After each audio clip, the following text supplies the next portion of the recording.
It was 2005 and I was travelling across the Gibb River Road when I did some suspension damage. I made it into Derby where the repairs were made and then returned to Windjana Gorge before continuing on to Fitzroy Crossing, then back to Broome. Right, well we're in to get a new shock absorber put in, at least one new shock absorber, get a tyre sorted. And look, the flash after the Gibb River Road doesn't look at the dirt and filth on the thing. Believe it or not, and they're between the Devil and the Deep Blues. Okay, this is part of Derby's main shopping centre. Cafe takeaway thing there.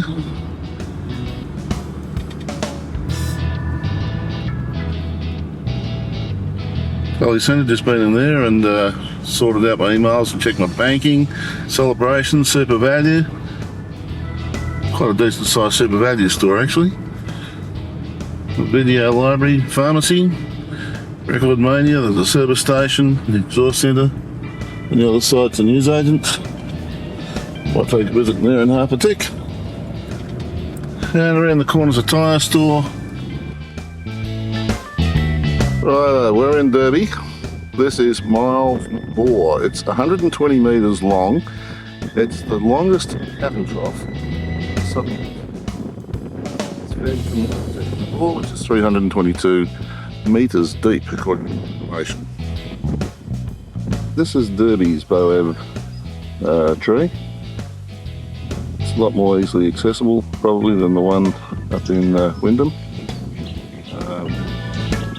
This one has Aboriginal sacred significance as well, so you can't get close to it. Well, correction to what I was saying about the trough. The trough is not known as Miles Bore. That is Miles Bore there. And originally it pumped water up and into a lagoon, which is now, or a billabong, which is no longer here. But the trough is now fed from the windmill, I understand. Okay, this is Derby Speedway.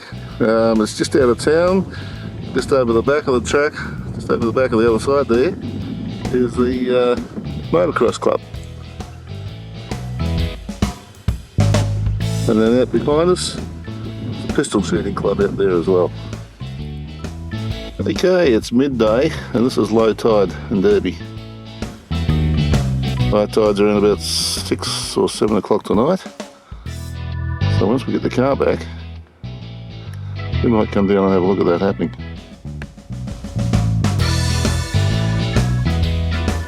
This is the jetty, low tide.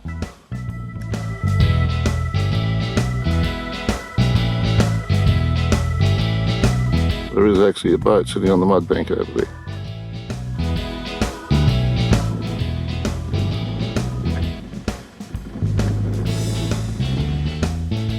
Well, it's now 2:45 in the afternoon.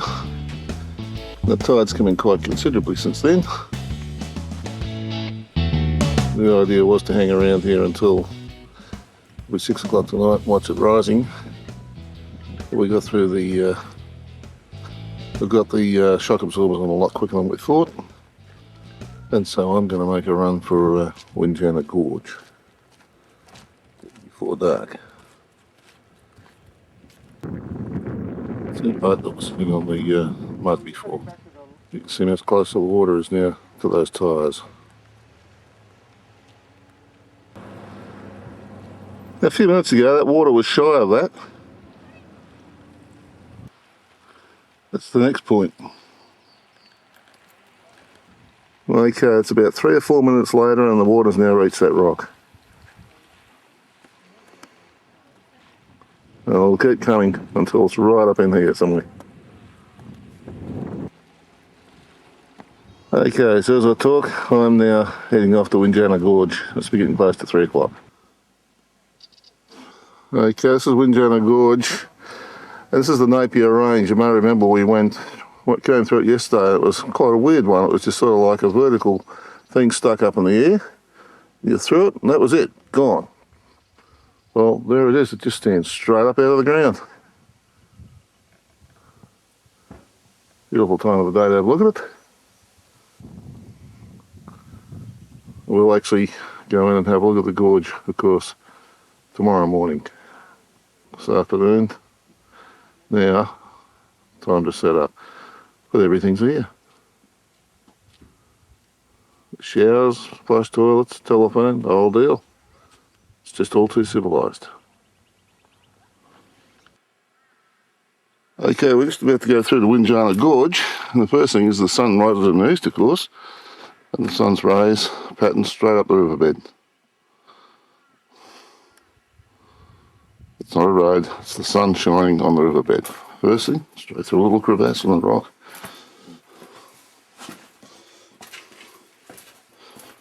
And the first sign, the obligatory crocodile safety sign. As I said, there's the river plain, and the sun shining straight down the middle of it.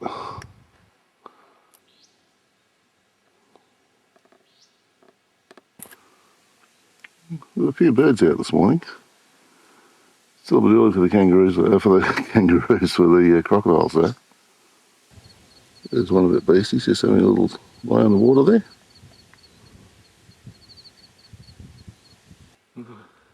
They're just sticking their nose out at the moment.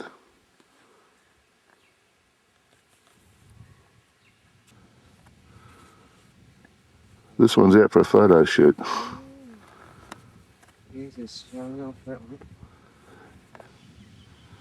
As we explained yesterday, the Napier Range just rises straight up out of the ground, and there's the gorge, just as the way the road was, except in this case, it's actually a river running through the middle of it. Oh, look at that with the sun shining on it this morning.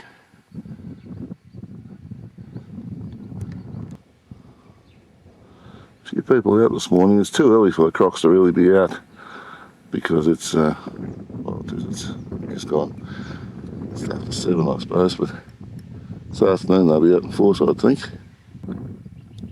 This guy here's waiting for the wind to drop so that he can get some good reflective photography happening. In the meantime, seems as though these guys have got his attention. Just laying on top of the water. Meanwhile, the photographer's still following around these birds.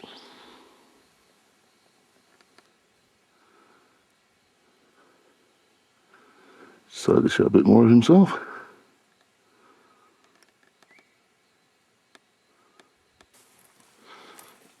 Yeah, all gorges like this, I'd have no problem with it. This is a delightful walk through here. Absolutely delightful.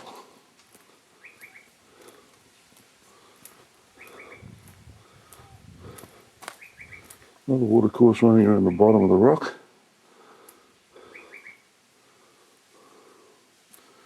But one day the rock will fall over. Winds on. Meanwhile, the track just winds on.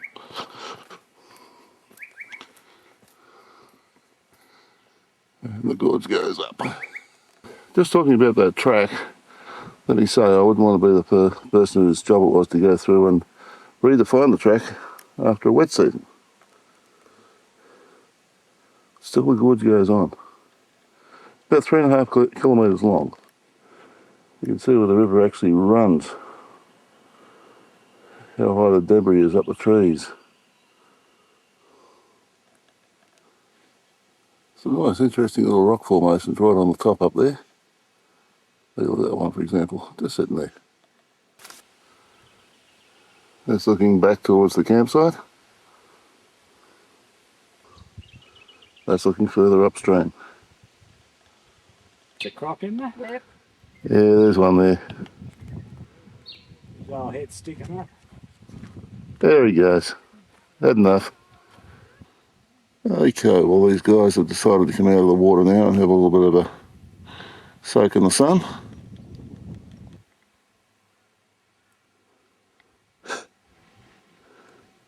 Looks like they're ready to grab anything that walks out into their jaws. And he just couldn't care less. Yeah, he's just cruising around while the other guys are keeping watch. One just crawling out of the river now.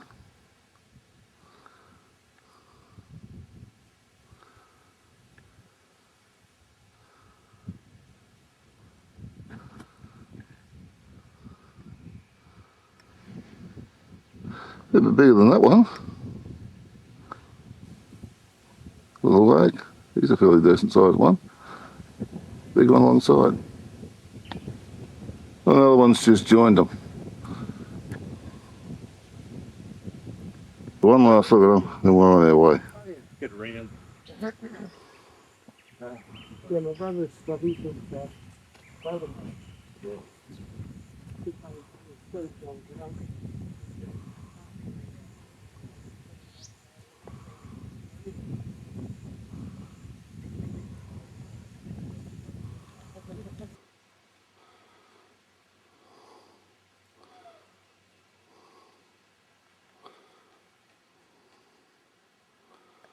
Beautiful through here. Okay, so that was Windjana Gorge. This is the camping area that we showed you last night. And the river that runs through the middle of the gorge is the Leonard River, or Leonard River. Okay, I'm going to have some breakfast and pack up and move on. It's just after 8:30 in the morning. I've been out on a track since 6:45, so it's been a pretty reasonable little walk. Beautiful time of the day, and a very easy walk at that. There we go, halfway up a hill and a boab tree. Well, now we have a look, and there's boab trees all over the hill, so there you go.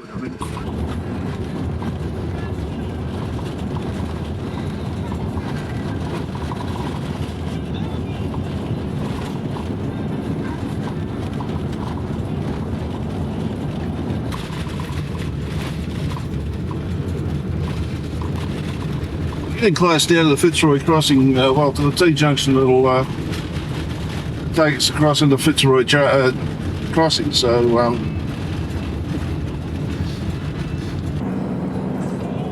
okay, we're approaching Fitzroy Crossing. This is it right in front of us. Flat ground around here.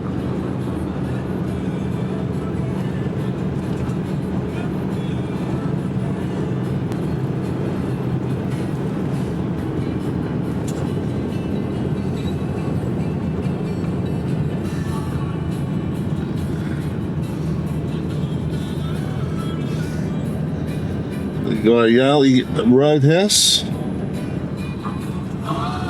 Oh, the Shell station here. Look at that, it's a purple house. Must have got the idea from the person up at Tarunda Town Centre up that way. We'll head up there in a tick.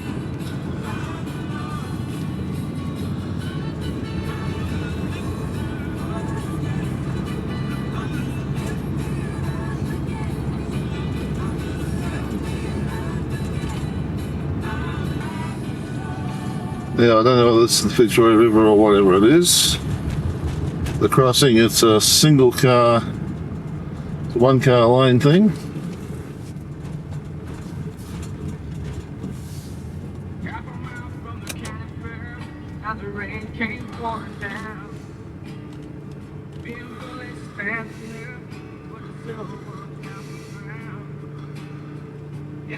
Brooking Channel is the name of this.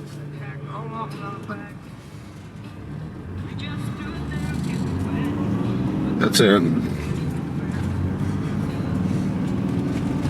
it's dry. Dry as a bone down there.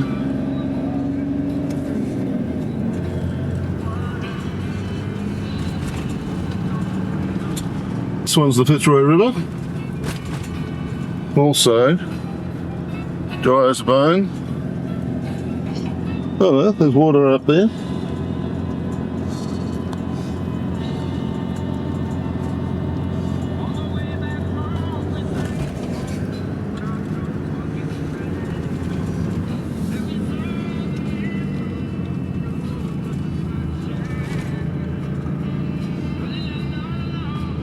Started right up to Halls Creek from here. This is the Fitzroy River Lodge.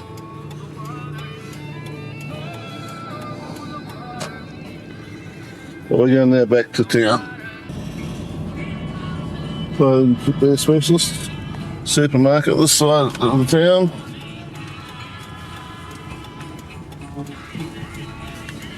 Oh, it's all in here. Everything's in this one building.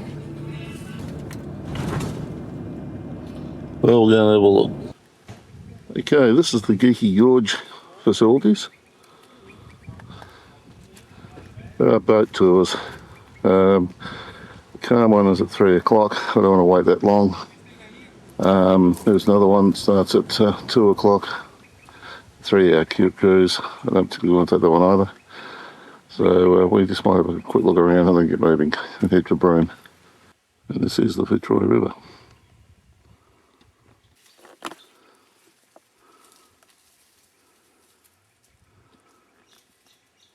This kid nearly trod on him.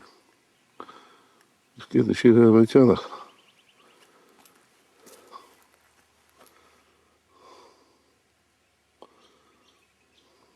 Beautiful specimen.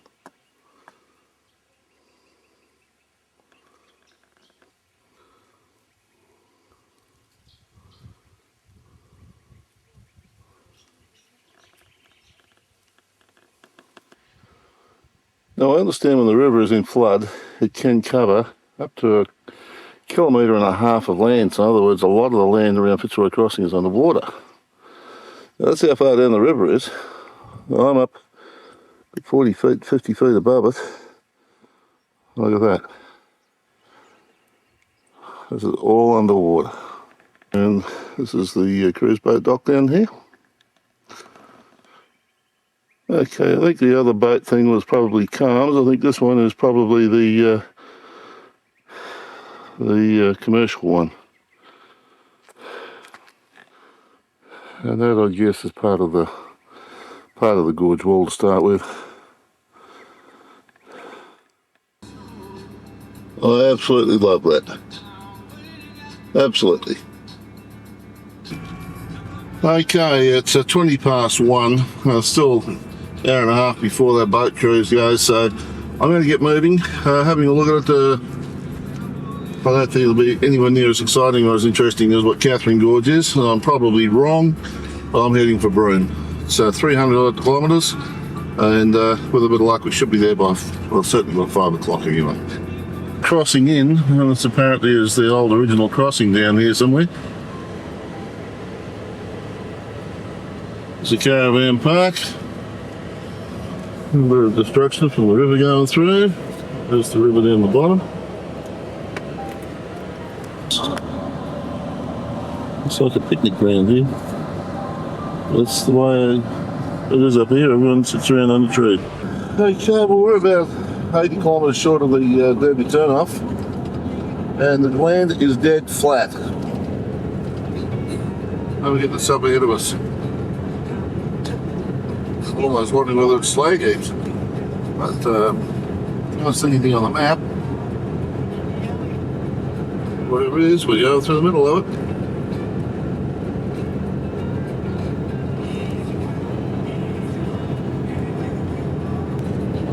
One over that side, one on that side, bigger one on this side, and another little lump behind it. I think the one on the left was Eskimo Point, the one on the right was Dome Hill. There's another one as well. Yeah, something just to break it up a wee bit, and there's a range of hills down the bottom there as well. Okay, we're about just a few kilometres, about 7 kilometres short of the Derby turnoff, and that in there is Curtin Air Base, or somewhere in there is Curtin Air Base. Okay, so we're coming up to the junction of the roads. Big promotion on Derby. Now there's always these boab trees that everybody parks underneath, where they have these the parting of the ways. People sort of stop and have a little bit of a refresh and all that sort of thing. Now, there's a group all travelling together, obviously. The information bay here. And it's the way it is up here. On the big corners, there's a place to pull in. Right to Derby, left to Broome. We're going left.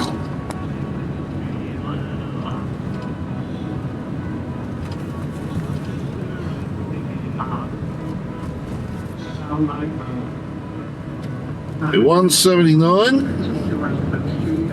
On our way. And a good year too, because it is a Friday afternoon here on Regional WA. With Helena Webb, next Friday we're going to And off to Port Hedland, so I'm going to come back here. This is Roebuck. For tomorrow, the winds are variable to 10 knots, becoming south-southeasterly 10 to 15 knots in the afternoon. Speed to a metre and a swell to 2.5 metres. It is easing. Oh, no, that's the next one. During Mandurah. Okay, Broome, Midnight, 33. southerly winds 15. Okay, we're in Broome, and this is my first look at Cable Beach. The ocean is certainly very blue.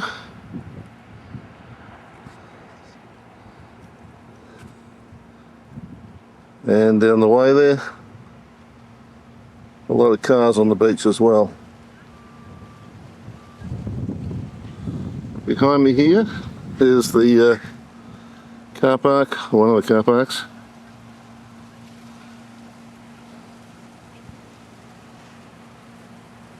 So it all looks very impressive. I feel Okay, this is out on the point around where the lighthouse is. This is an old governor's residence, I think it was. I'll check that. And then this is looking back towards the main beach.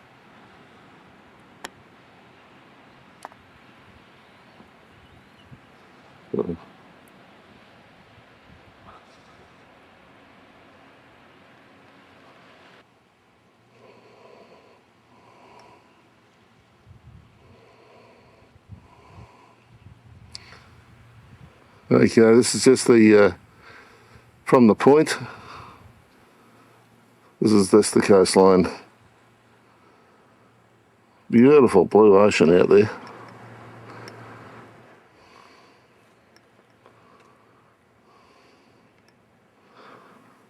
A few guys out fishing.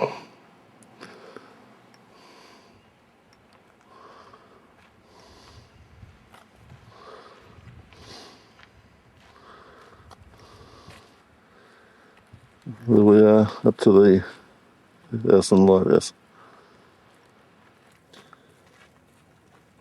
These are, I assume, copies of dinosaur footprints, which according to this plate says 30 metres out to sea are dinosaur footprints, which have been authenticated by experts as those carnivorous species of dinosaur, estimated height 3 metres, which lived in the Cretaceous age approximately 130 million years ago. These tracks can only be seen at very low tide, so these are copies. Okay, so we're at Gantone Point. Now I'm at Julie's place, and that's the house from about 30 feet in the air. We're in this helicopter. From up here, at this platform, you can see the ocean way over there.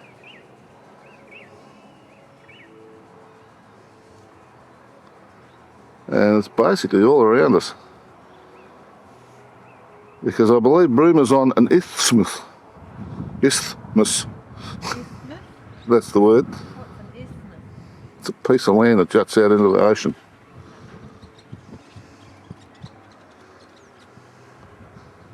And that's the port down there.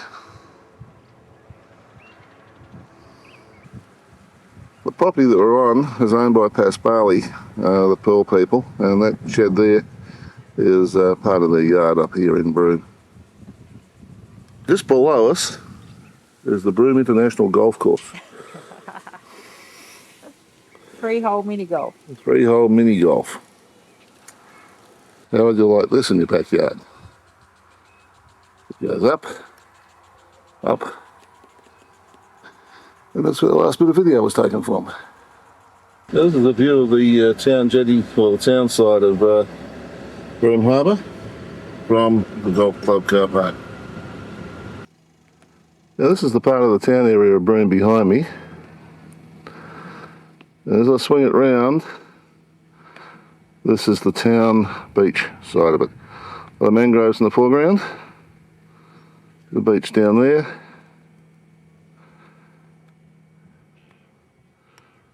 I think I'd stick to swimming from Cable Beach myself.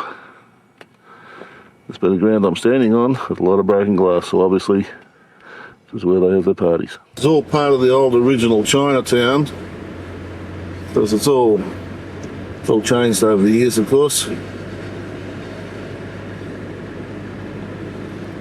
All the Pearl places up left hand side here. Dollars Bar, the Roebuck Bay Hotel.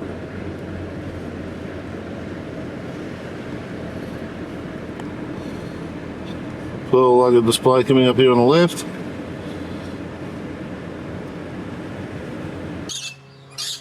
Well, this is the town beach. Tides out. You want to launch your boat? You drive right up to it.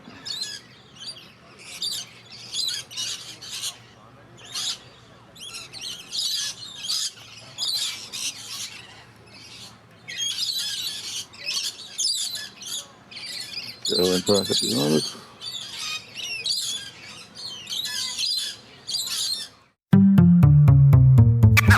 If you enjoyed this video, there are over 500 more just like it on this channel.